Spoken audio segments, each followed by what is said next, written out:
It was a breezy afternoon when I found myself walking down the crowded city street, my footsteps steady but my mind adrift. The usual clamor of passing cars and chatter of strangers blended into a monotonous hum. Just another day, I thought, until I saw her. She stood alone by the edge of the sidewalk, her gaze shifting between her phone and the endless stream of people brushing past. Dressed in casual jeans and a light sweater, she carried a natural elegance that seemed at odds with the restless city around her. Her hair fell in soft waves over her shoulders, the strands catching the golden hues of the setting sun. But it was her expression that caught my attention, an uneasy patience, as if she'd been waiting far too long for something that might never arrive. My steps slowed. Approaching her felt absurd. A stranger talking to another stranger in the middle of a busy street was nothing new, but this felt different. I hesitated, shoving my hands into my pockets, trying to decide whether to act or simply walk on. Before I could second-guess myself, my legs made the decision for me. "Hey, are you okay?" The words tumbled out with more concern than I'd intended. She glanced up, surprise flickering across her eyes before settling into a polite smile. "Yeah, I'm fine. Just waiting for someone." "Someone who's running late, I guess," I offered with a tentative grin. "Very late," she admitted, her smile growing a fraction warmer. "It's been almost an hour. I think I've memorized every crack in the pavement by now." I chuckled, the tension between us easing. "Well, if it helps, you're doing an excellent job looking lost and slightly frustrated." She laughed, a genuine sound that seemed to lift the heaviness from her expression. "Thanks, I guess. I should probably give up and go home, but it feels weird leaving after waiting this long. Maybe they got stuck in traffic or something. But standing here doesn't look like much fun. Want some company while you wait?" She hesitated, her eyes scanning my face as if trying to determine whether I was harmless or just another random guy trying his luck. Eventually, she shrugged. "Why not? It's better than staring at the same patch of concrete." I introduced myself, and she returned the courtesy, her name slipping from her lips like something precious. We fell into casual conversation, the awkwardness melting away with each passing minute. Her voice was light, expressive, revealing bits and pieces of her life between jokes and friendly banter. She'd recently moved to the city for work and was still trying to find her footing. A hint of loneliness seeped through her words, but she masked it well with humor. More time passed than I realized. The sun continued its slow descent, painting the street in amber hues. Yet, neither of us seemed eager to end the conversation. Whatever plans she'd been waiting for had long since fallen apart, and it felt like we were both making the most of what we'd stumbled upon instead. By the time we exchanged numbers, her disappointment had faded into something closer to curiosity and warmth. And as I walked away, my phone buzzing with her first playful text, I couldn't help but feel the same. Days melted into weeks, our conversations flowing with an ease that surprised me. We messaged constantly, our texts ranging from light-hearted jokes to thoughtful exchanges that stretched deep into the night. Meeting up felt natural, as if our initial encounter had merely been the opening note of a melody that kept drawing us back to each other.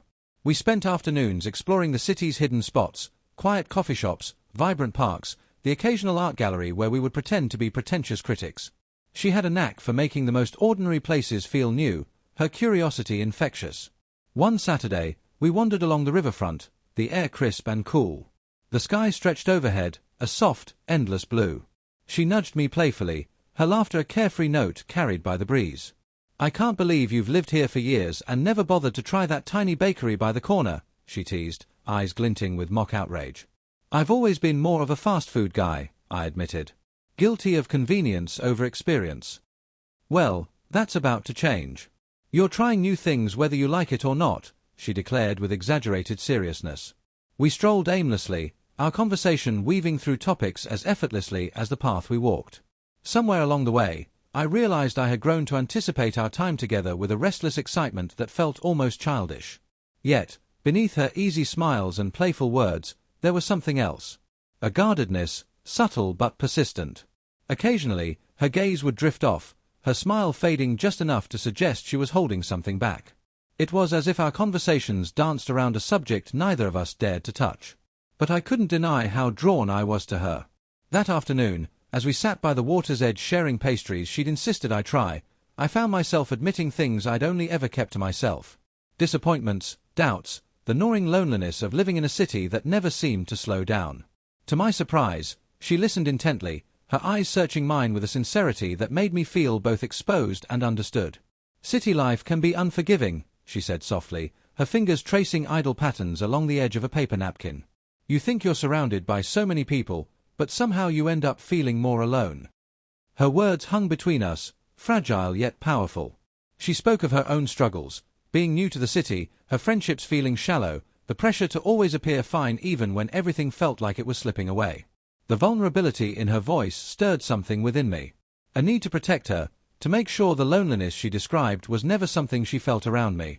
"Maybe we can help each other with that," I said, offering a tentative smile. "You know, make the city feel a little less overwhelming." She met my gaze, her expression softening. "Yeah, maybe we can." The connection between us deepened that day, our casual friendship laced with a sincerity that had been absent before. As the sun dipped below the skyline, painting the river in amber and gold, I realized I was already in too deep to walk away. Our meetings became routine, though nothing about them ever felt ordinary.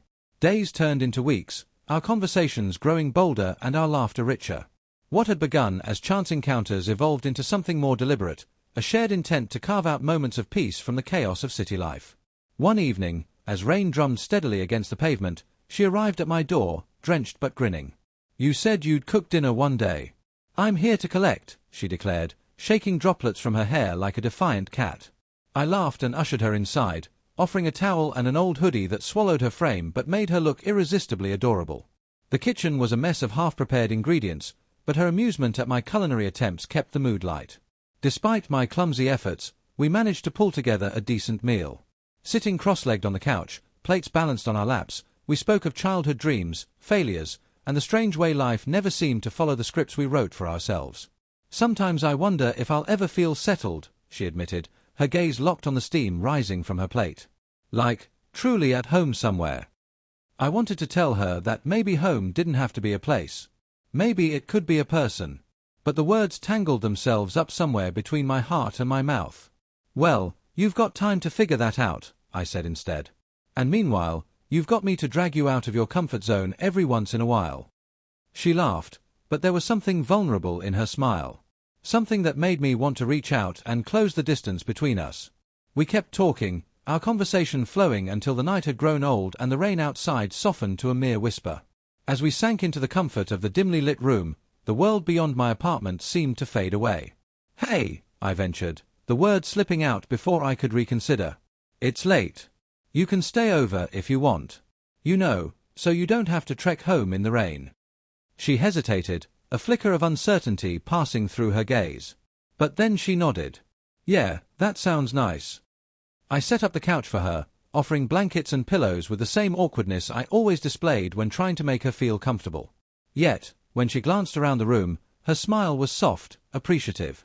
"You know, I think this is the first time in a while I felt safe," she said, her voice so quiet I almost missed the words.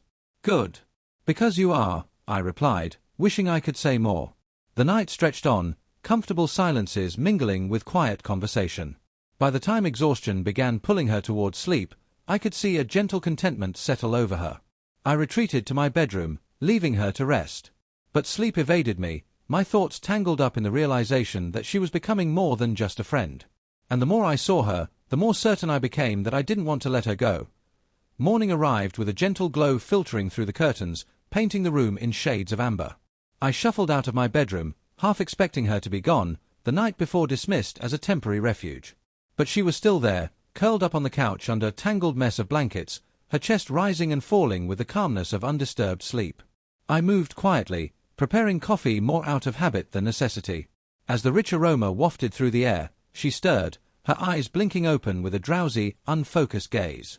"Morning," I greeted, trying not to sound as nervous as I felt. "Morning," she replied, her voice thick with sleep but threaded with a smile. "Is that coffee I smell, or am I just dreaming?" "Both, probably," I chuckled, handing her a steaming mug. She accepted it gratefully, fingers wrapping around the cup like it was the only thing grounding her to reality. We sat across from each other, the silence comfortable, words unnecessary. It was only after she took her first sip of coffee that her gaze drifted toward me, a quiet intensity sharpening her expression. "Last night was nice," she admitted, her voice tentative. "I haven't felt that relaxed in a while." So, thanks for letting me crash here. Anytime, I replied, the words spilling out with more sincerity than I'd intended. I meant what I said, you know.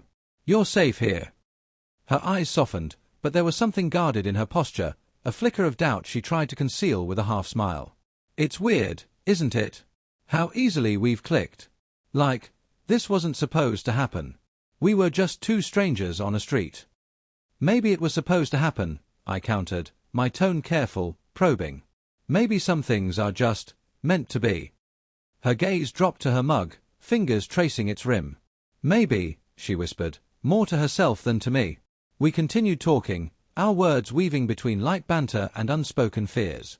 For every joke shared, there was an underlying tension, an awareness of the fragile line we were towing between friendship and something deeper. At some point, the conversation drifted toward her plans for the day. Obligations, errands, life moving forward. The inevitable moment of parting. I should probably get going, she said, though the reluctance in her voice was clear. Yeah, of course. I forced a smile, wishing I had the courage to say more. She gathered her things, her movements slower than usual. Standing by the door, she glanced back at me, eyes searching mine as if hoping to find an answer to a question she couldn't bring herself to ask. Take care, okay, she murmured, her voice a fragile thread stretched thin. You too. And hey, if you ever need to escape the world again, you know where to find me.